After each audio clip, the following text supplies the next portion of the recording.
Welcome back. With me right now is Tim Moy. He is, of course, our security director, and it's always good to have him in. And you know, yesterday we had on Michelle Anderson with the Emergency Management Department of Orange County, talking about what happens in emergency, really pertaining to Ready OC and Alert OC. But today, Tim, great to have you here, by the way. Thank you. Good to see you. We're going to relate that kind of back to here in our procedures. And first, you know, we're going to give a recap of what happened up in Ridgecrest. Well, if I could, Michelle Anderson, a great gal. Yeah. I've worked with her over the years up at Loma Ridge at our emergency management through the County of Orange. The Sheriff's Department oversees that. And in my role with the Sheriff's Department, I actually oversaw our emergency operations. So very good. I've worked very closely with Michelle over the years, and the collaboration with our Emergency Operations Center for the county here in Laguna Woods Village is very strong. So I want to reassure our residents that we are linked up with that team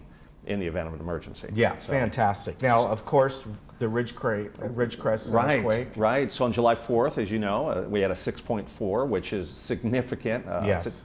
And then on July 5th, we had a 7.1. Right. Now, you know, to feel that when it was 200 miles north, you know, that's a pretty significant quake. And, you know, to tell you the power of that, I was listening to a podcast that I listen to now and then, and one of the persons is in Anaheim, but the other guy lives in Utah.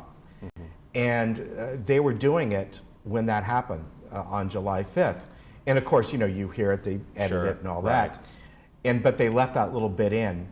And the guy said, wow, we're having an earthquake, you know, here in Anaheim. I don't know where it's from yet or whatever. And they're talking and talking and talking. And about a minute later, 2 minutes later, the guy up in Utah, St. George, Utah, is going, wow, we just felt it here. Oh my goodness. So that shows you the power of it, exactly. And here in the village, you know, we have a protocol that's in place. The first thing that we do is a roll call.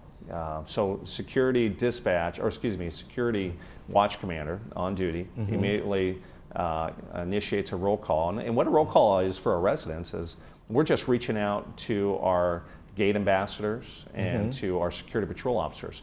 We're going to check in with them. Hey, are you okay? And wherever they're at, especially at the gates, which covers the entire community, they're able to give a quick report if necessary. So if something was down, if there was power out, they could give that information. Absolutely. Is that something that you kind of bring in from when you were with the county? Is that something that's done in a sense? Well, we do that with the County of Orange, and I'll go deeper into that. That's called a windshield check. But thankfully, when I came down here 3 years ago, that was already in place. So we've got some protocols that align well with our first responders. So we try to take the same preventative steps and get out in front of some things. And part of that, again, is that windshield check. And I'm thinking, what is a windshield check?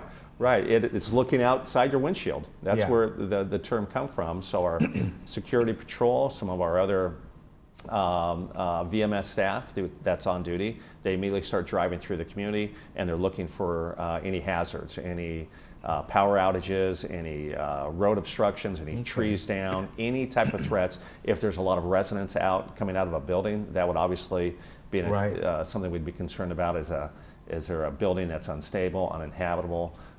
You name it, we're looking at all those type of things. And thankfully, we didn't see any of that here. So we determined that although that earthquake was certainly an emergency 200 miles north of the Ridgecrest area, we felt it, but it did not rise to that level of an emergency activation here. Did you get calls? We did. We got a few phone calls. As a matter of fact, one of our disaster preparedness task force members texted me and asked me, and I was off duty, hey, did I feel that? And I said I did, and I let her know that our watch commander... I want to interrupt you for just a moment, only because we're showing this photo, and this was up in Ridgecrest. We don't want to think...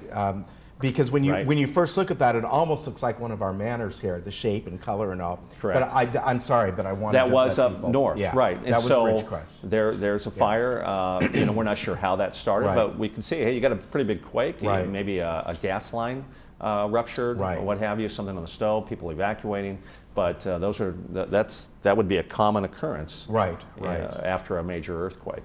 Let me ask you something along those lines. You know, when you live in a single-family home, one of the things that they tell you is, you know, go out and, you know, if there's a pretty major event, to turn off your gas line and things like that. Of course, here, I don't think you would want people to go out and try and find, because right. Not at this point. No. Yeah, you have so many units. Correct. Right. Not to touch that, right? That's correct. So we'll handle that on their behalf. All right. We'll get out. But I wanted to mention that because that's something you hear a lot. In fact, Sure. they have the special wrenches. Right. Correct. A lot of people keep and all. Right. Okay, so you did get some calls, or you did get a few people just kind of checking in. Right, and so that's part of our assessment. You know, we're doing that windshield check. We did the roll call. We're monitoring security dispatch. How many phone calls are coming in?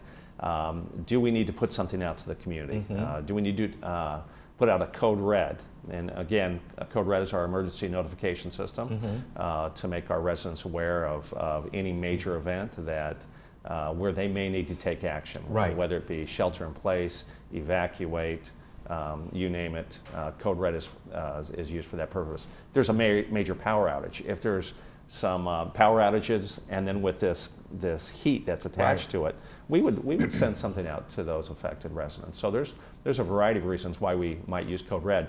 However, in evaluating this one, after doing our windshield check, after doing our roll call, after monitoring security dispatch, we felt, you know what, it doesn't rise to the level of code red at this point. Now, as far as code red goes, let's compare that a bit, as again, we had Michelle on yesterday, with Alert OC. Is this sort of the localized version? Now, people should still be on Alert OC, but this is more the localized version. Community. Kind of, yeah. Is that why Code Red was created? Correct. So Alert OC is coming from the county, Right. and the county is monitoring activities, events from the countywide, and then maybe the state or the region, and they're going to forward that information. I believe everybody should be on Alert Yes, OC. yeah. You're going to get some very important information, and good chance they may be on it quicker than we will. As much as we try to stay in tune with that, the county they're on 24/7. They can get that out pretty quick. Okay. Yeah, that's a good point. Right, absolutely. So our code red is, you know, we still encourage folks who have not signed up for code red to pick up that form. I know we've got it on the slides, and I'll show you here. It's right at that front desk, right as you walk into resident services. Grab one, fill it out, submit it, we'll get you added to the code red. Okay. And I think you can imagine and understand that if something were to happen here in the village where you needed to evacuate, or your building went down, or you know it's major structural damage, what are you going to do? Where are you going to go? Right. Are the clubhouses available? We're going to convert those clubhouses into care and reception centers. But let's say the closest one you have is Clubhouse 4. But there's issues with Clubhouse 4. We want to be able to tell you, no, you're not going to go to Clubhouse 4, you're going to go to Clubhouse 6. We're going to send you to Clubhouse 5. So pertinent information. Okay. Is Code Red something that's used by other communities? Is it something you sort of plug and play depending on how you want to do it here? Okay. Correct. And I'm not familiar with those. I can tell you what we're doing here. We have individualized it to our community. Right. And so we will assess it you know, as necessary, and depending on the circumstances, depending on the emergency, we may use it, we may not use it. Tell us about the ham radio operators. And, you know, I imagine if you spoke to younger people, they would be, what the heck is that? But there was a time, that was it. I mean, ham operators going back, I don't know, 100 years or something. Correct. That was a communication that often was used to get especially into areas, pockets of areas throughout this country that didn't even have telephone lines. Correct. So let's just say we had a significant earthquake or a major disaster here. Everything's out, power's out. Right. We have no way of communicating. We've got these ham radio operators that are attached to our disaster preparedness task force. They are a great team. They mobilized, they activated, they were ready, they were monitoring all the national channels and the state channels, and in the event of an emergency, they are going to activate here in the village. They're also with the city, and we can put them in certain positions throughout the community. Right. And for us, we're going to use them at our clubhouses. They're part of that whole Good Neighbor Captains, Right. where when information comes to a clubhouse where a clubhouse coordinator is waiting for them, and let's say that Good Neighbor Captain turns in some information that we want to know about Right. up at our Emergency Operations Center, communication network's down, those ham radios see that and they radio that information in immediately. So a critical role here in the village. We've got Yeah. a great team. Again, they're spread out throughout our community and they will get that information up so that help can come quickly. Right, and often those ham radios are battery operated. They're kind of portable. They are, right. It's a really, it's old technology, but guess Right. what? It works. It works. It works, right. And so when everything else is down, those ham radio operators will be there. And again, they're a piece of the pie, is what I say. Our Good Neighbor Captains play a critical role. Our security, our staff, the ham radio operators. There's so much that come together. Now, of course, how could I ever leave out our first responders? Right. We hope, as usual, our first responders, the fire and the sheriff will be here. Yes. And they're doing Yeah. their part. But we also know, if you look at the national tragedies, emergencies, sometimes it takes some time. Yeah. There's a delay, or they are working on an area that is a higher priority. Yeah. And we may have to fend for ourselves. Right. For right. a while. So that plays into just being prepared and Right. As much as people can do. As Michelle said yesterday, one of the good things that you can do, and I know that coming up, I think it's in October, I forget the date, but Sure. Lisa Bartlett will have something going up at the Norman P. Murray, but they have those basically 5-gallon buckets. Correct. You can go over to Home Depot and get one. Absolutely. And then you fill that up with essentials and whatever it may be, medication or whatever. Sure. Turn those out every 30 Right, days, right. but so it's always fresh in there. But whatever it may be, if you have it just in that bucket, you can grab and go. Right. So Yeah. that's your go bag. Yeah. We call that. But the Red Cross, I was watching a show and a Red Cross representative said, "Hey, that first 72 is up to you." Yeah. And so you've got to be Yeah. prepared, and you've got to have the water, you've got to have your medical supplies, you've got to have toiletries, just your basics. Right. And that's for each person in that household. So the County of Orange has Radio C, where they have Right. a list of all those things you Yes. can get. If you go to our security website, we have it listed as well. It's very similar. We're all asking you to put together the same things. And Yeah.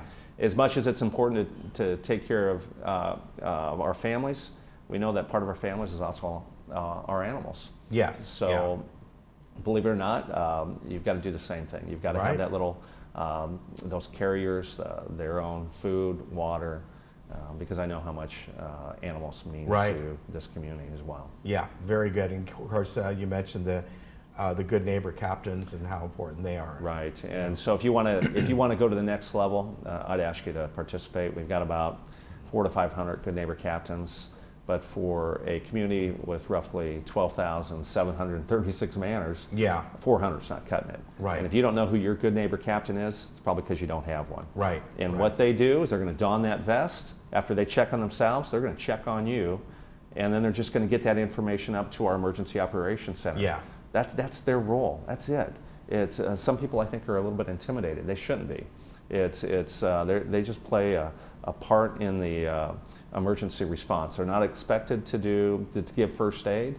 We'll let the first responders do that. Now, I just want to add one other thing. We do have classes though for first aid. Yes, you do. And CPR, and that's free. That happens throughout the year.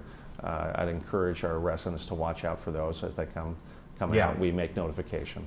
All right. Yeah, those quite are a good. bit. We'll let All right. people know that. Great.